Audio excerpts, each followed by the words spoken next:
Welcome to this deep dive.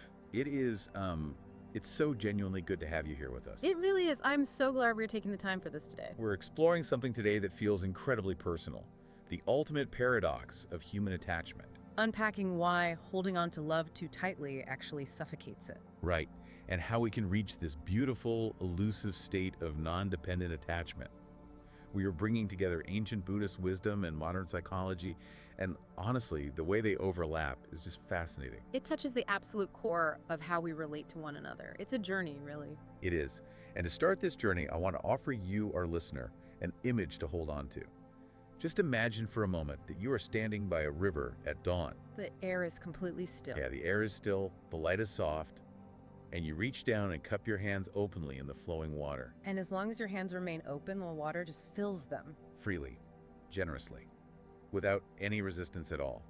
But the moment you squeeze your hands together... Desperate to trap that water. Exactly. Desperate to keep it for yourself, it just slips right through your fingers. It is such a profound metaphor for how we love. We so often believe that to love someone is to hold on to them tightly. We think the deeper the bond, the tighter our grip needs to be. But what we're looking at today suggests the exact opposite. The very act of clinging is what breaks the connection. And it is so important to validate that impulse because, our nervous systems are wired for safety. Right, to survival. At its most primal level, attachment is a survival mechanism. Yeah. It makes complete sense to want to hold on to what feels good and safe. Of course it does. But what we are exploring today is an evolution beyond mere survival. It is the practice of learning how to care deeply for someone without needing to control them. How to be entirely present in a relationship without demanding permanence. Yes. Which brings us to the Buddhist concept of upadana. Yes, open up. We don't need to rehash the absolute basics of clinging because if you're exploring this with us, you likely already know it is a primary fuel for dukkha, or dissatisfaction. It is the root of so much of our suffering. But what is so fascinating is how upadana applies specifically to the everyday mechanics of our relationships. Because upadana isn't just an abstract philosophical concept. It is the invisible thread tying us to highly specific outcomes. To our routines. To our routines, yes. And even to our own self-image. We become so intensely attached to how we think a partner or a friend should behave. We attach to the version of ourselves we've presented to them. Exactly. We cling to the illusion that stability equals control. And when reality inevitably shifts because life is constant change, we suffer. Not because love failed us. No, but because our attachment demanded that the river stop flowing. I really love how you phrase that. And it perfectly frames what I like to call the modern relationship contract. The contract, yes. Two people meet, they feel seen, they feel that warmth, and they start building a world together. But slowly, almost imperceptibly, the space between them shrinks. The grip tightens. We start monitoring things. We watch how long it takes for a text message to be returned. We analyze a slight shift in tone of voice. Right. We measure the exact amount of time spent apart. And honestly, we don't do this out of malice. We do it out of a primal fear of loss. The unspoken agreement becomes, I will stay if you stay exactly the same. Yes. We inadvertently turn love into a hostage situation. And life simply does not honor contracts written in sand. People grow. The seasons of our lives change. When we tighten our grip to prevent that change, we push the very connection we cherish into the shadows of resentment. We think we are preserving the love. Oh, we are actively suffocating it. There's this beautiful image from the early texts that captures the alternative perfectly. Think of a bird resting on your shoulder. You don't chain its leg to keep it there. You don't lock it in a cage so it can never leave. You simply offer your presence. You become a place of rest. You become a place of rest. And if that bird eventually flies away, you don't curse the sky. You honor the trust it placed in you for the time it stayed. That feels so radically different from how we are taught to operate. It does. Offering your heart without building walls around it. It's a massive paradigm shift. And this is where bridging the ancient wisdom with modern clinical psychology becomes so illuminating. Yeah. If we look at Dr. John Bowlby's attachment theory. The idea of the secure base. Yes, the secure base. Bowlby observed that children thrive not when their parents are constantly hovering and controlling their every move. Right. They thrive when parents provide a reliable, steady presence. From that secure base, the child feels completely free to explore the world, knowing they have a safe harbor to return to. I see how that maps onto adult relationships, definitely. But I want to gently push back a little here. Please do. When we talk about translating that secure base into adult secure autonomy, Mm. doesn't that run the risk of just turning into living parallel lives? Like, are we just roommates who occasionally kiss and never actually need anything from each other? That is such a crucial distinction to make, and it is a very common fear. But secure autonomy is not about emotional distance. It is not about pretending you don't have needs. True intimacy actually flourishes in mutual freedom, not emotional fusion. Secure attachment is the quiet confidence that your needs can be met without manipulation, without guilt trips. Without guilt trips and without panic, it is the deep knowing that you are whole on your own. When you relate to others from a place of inner wholeness, you stop using them to fill your own voids. You stop turning your partners into emotional crutches. And you stop using your friends as mirrors just to reflect your own worth back to you. Oh, yeah. You are connected, deeply so, but you aren't enmeshed. Exactly. Here is where it gets really interesting to me, though, because everything in our society teaches us the exact opposite of secure autonomy. The conditioning is everywhere. It's toxic, right from childhood. Then- Think about the phrases we romanticize in movies and music. You complete me. Or if they really loved you, they wouldn't leave. Yes. We have framed love as a literal rescue mission. We are taught that dependency is the ultimate, undeniable proof of devotion. But psychologically speaking, those ideas just plant the seeds for a structure that eventually has to collapse. Nobody can carry the weight of completing another human being. They absolutely cannot. It's an impossible crushing burden. When the rescuer inevitably tires out, or when the rescued person finally begins to grow and heal, the entire foundation crumbles because the dynamic relied on someone being broken. I want you, the listener, to pause for a second and think about your own closest relationship right now. Just hold it in your mind. Is it a sanctuary or is it a negotiation? Do you feel free to be silent, to change your mind, to grow in unexpected directions? Or do you feel the heavy weight of an unspoken transaction? That is the essential question. If it is a negotiation, it becomes this delicate, exhausting economy of emotional credits and debts. And the second the balance is broken, resentment enters the room. To transcend that transactional mindset, we can look toward two deeply connected Buddhist principles: upekkha, or equanimity, and maitri, loving kindness. I have to jump in on upia because I think there is a massive misconception here that we need to clear up. Let's clear it up. When a lot of people hear neutrality or equanimity in a romantic context, it sounds dangerously close to avoidant attachment. They picture a monk sitting on a mountain, totally indifferent while the world burns around him. Right, it sounds cold, detached, aloof. Exactly. Yeah. How do we differentiate between healthy equanimity and just checking out emotionally? That is a vital distinction because picturing cold detachment is a tragic misunderstanding of the concept. True upia is not avoidant at all. What is it then? It is best described as warm neutrality. Warm neutrality.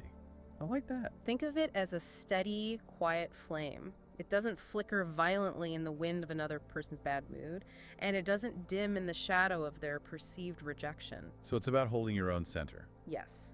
Equanimity is having the emotional maturity to stand your ground and quietly say, I care for you deeply, yet I am not defined by your choices. Being fully engaged, but not entangled. Beautifully put. Fully engaged, but not entangled. That makes so much more sense. It reminds me of the story of the Buddha and his son, Rahula. Ah, yes. It is such a gentle, striking example of this warm neutrality in action. The story goes that when Rahula was young, he would follow his father everywhere, just desperate for his attention and approval. Seeking that external validation. All right. And one day, the Buddha simply asked Rahula to bring him a bowl of water. The bowl of water lesson. It is brilliant in its simplicity. It really is. So the Buddha tells his son to pour the water out. Then he tells him to turn the bowl upside down. And finally, to place the bowl upright again, completely empty. Empty and open. Yes. And the Buddha says to him very gently, just as this bowl is empty, a person who acts without mindfulness becomes spiritually empty. What struck me about this wasn't just the lesson itself, but what the Buddha didn't do. Right. He didn't scold his son for seeking validation. He didn't withdraw his affection, or yell at him to do better, or sit him down for a stern lecture. He just used this mundane object to invite reflection. He offered his presence without any pressure.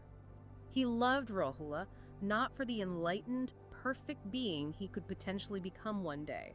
But for who he was. Yes, for the imperfect, learning, sometimes needy human boy he already was in that exact moment. He planted a seed of wisdom, but he didn't dig it up every single hour to check if it had sprouted. That is the core of warm neutrality. You show up fully, you speak your truth with profound kindness, and then you completely release the outcome. You let go of the need to control the timeline. So how do we actually apply this when we aren't enlightened beings? How do we live this way when someone cancels plans on us at the last minute, or when we feel completely misunderstood by a partner? The teachings point us toward the practice of generosity, or dana. But I love how we can translate dana for the modern world. We're not just talking about giving material things or donating money. No, we are talking about giving space, giving trust. Giving the other person absolute permission to be entirely themselves, even when that self does not perfectly align with your own hopes or your anxiety or your schedule. It is a radical shift in perspective. We live in a culture completely obsessed with optimization. Oh, totally. We're constantly asking, how can I fix this relationship? How can I communicate better to make them change? But this philosophy whispers a very different question. What if nothing actually needs fixing? Yes. What if the problem is not the other person's behavior, but your own intense resistance to their humanity? I love translating that into everyday micro choices. It's in those tiny, frustrating moments. When your partner shares a dream they have, and that dream involves a solo trip or a passion project that doesn't include you at all, can you genuinely celebrate it without feeling secretly abandoned? Exactly. Or when a friend texts to cancel dinner plans because they're exhausted, can you respond with genuine understanding instead of sending that passive-aggressive, no worries, I'll just eat alone, guilt-tripping text? Each of those mundane moments is a spiritual training ground. They are direct invitations to practice non-clinging care. And it is important to note, this does not mean you suppress your disappointment. You're allowed to feel hurt. You might feel genuinely hurt that dinner was canceled. But you observe that hurt within yourself, and you choose not to weaponize it. You refuse to manipulate the other person just to soothe your own discomfort. And there is a very specific tool for navigating that exact discomfort, the Tibetan practice of Tonglen. Tonglen, sending and receiving. But I have to ask, because reading about the mechanics of this, it sounds intense. On the in-breath, you breathe in the suffering or fear of another person, and on the out-breath, you send out peace. Practically speaking, how does breathing in someone else's anxiety or fear not just completely overwhelm you? It's a wonderful question. Doesn't that risk turning you into an emotional sponge? That is the ultimate question with Tonglen, and the psychological resilience required here is just fascinating. The key is that you are not breathing their suffering into your ego to fix it. Oh. You are breathing it into the vastness of your own secure base. It is about processing, not absorbing. When you inhale their fear, you are acknowledging it without judging it. And the exhale? The exhale of peace is your recognition that their fear doesn't have to dictate your emotional state. If we apply this to a tense moment in a relationship, it means that instead of demanding our partners immediately soothe our anxieties, we ground ourselves. We cultivate our own inner calm so that we can offer stability to them. We become the harbor rather than the storm desperately seeking shelter. Becoming the harbor. That is such a powerful reframe. And it's wild because this ancient, deeply spiritual, meditative practice actually aligns perfectly with what you see in modern success philosophy. How so? If you look at the greatest leaders, the most effective creators, the partners who actually make it the long haul, they all lead from a place of inner fullness. They don't chase validation from their teams or their spouses. They just radiate their own value. Yes, they inspire loyalty through their steady consistency, not by anxiously micromanaging or clinging to control. Because dependency isolates us, even when we're physically sitting right next to someone. Dependency turns the other person into a function. It basically says, your job right now is to make me feel safe. But non-dependent attachment unites us because it finally allows us to see the other person as a fellow traveler rather than a utility. Which brings us to the deepest root of this entire issue. If we cognitively know this is the goal, if we know clinging causes suffering, why is it so damn hard to stop? Why is our default setting always to cling? The Buddhist tradition attributes this default to avidya, which is usually translated as ignorance. But it is a very specific kind of ignorance. It is the ignorance of our own true nature. So we forget who we are. We walk around fundamentally believing that we are incomplete. We mistake temporary feelings for eternal truths, and because we feel this aching incompleteness, we seek completion externally, usually in other people. We're basically looking for someone else to stitch our own wounds shut. Precisely. But emotional dependency is rarely actually about the other person. It is a symptom of our own inner fragmentation. When you catch yourself in that desperate headspace thinking, I cannot live without them, What your psyche is really signaling is, I have lost touch with the part of me that knows how to be whole on my own. That's profound. It is not a weakness to feel that way. It is just a signal. It is a summons to turn inward and reclaim your own center. There's a quiet, beautiful image that perfectly captures what it looks like when we actually do reclaim that center. Imagine two trees growing side by side in a vast forest. Yes, the two trees. Their roots don't tangle together in some desperate, suffocating embrace underground. Instead, they grow deep into their own soil. They draw their own nourishment from the earth completely independently. They share the same sky. They share the same sky.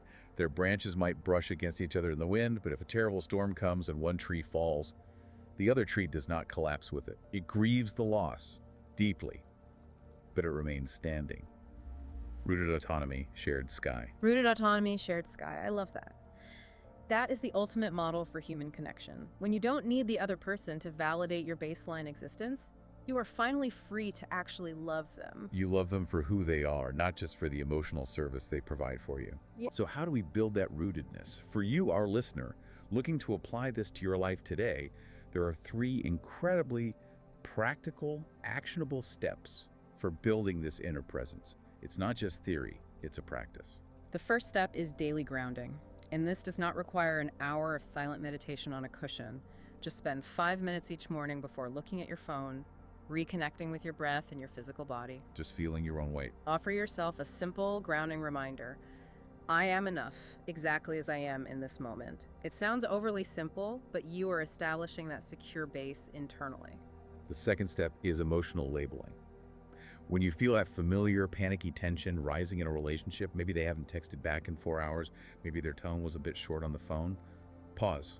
Don't react. Don't send the double text. Exactly. Just name the emotion without judging yourself for having it. Say to yourself, this is fear, or this is longing. This is the story in my mind is currently spinning. Creating that tiny gap between the feeling and the reaction is where freedom lives. And the third step is the practice of releasing. At the end of your day, as you are winding down, mentally return everyone in your life to their own path. I love this one. You can even literally whisper it to yourself. I release you from my expectations. May you be free. May I be free. Over time, these small, consistent micro practices literally rewire your nervous system. You stop outsourcing your emotional stability to the people around you. And when your own cup is finally overflowing from that internal spring, you can pour into others without any fear of running empty. So to bring all of these incredible insights together, the ultimate revelation here is that the absolute greatest act of love you can offer another human being is your own wholeness. Yes. Love was never meant to be a rescue mission. It's a co-creation between 2 free souls. The deepest, most enduring connections don't bloom from need. They bloom in freedom. And they last because they were entirely unforced. It is a profound shift in how we view our connections. But as we draw this deep dive to a close, I want to leave you with a final thought to mull over. We have talked a lot about human-to-human relationships today and the friction required to grow. Right. But consider this. If every moment of friction in a relationship is actually just a mirror showing you where you haven't yet learned to be whole on your own, what is the most difficult relationship in your life right now trying to teach you about your own unmet needs? Wow. That is a fascinating, deeply challenging question to sit with as we navigate our connections. Thank you so much for exploring this with me and with all of us today. It has been an absolute joy. We really hope you can carry this sense of open-handed presence, just like the water in the river, into the rest of your day. Until next time, take care of yourselves and take care of each other.